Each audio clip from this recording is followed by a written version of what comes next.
According to latest research by Reports and Data, the global thermal spray coatings market size was $11.64 billion in 2021 and is expected to register a revenue CAGR of 7.3% during the forecast period.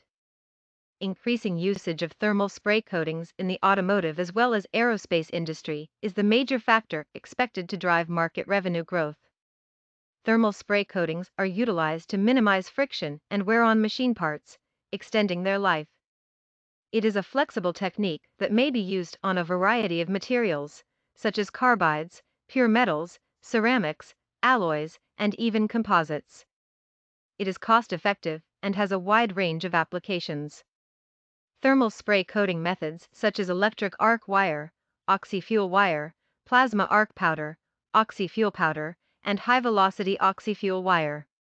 The material can be coated in a molten or plastic state by particle propulsion or impact onto a workpiece.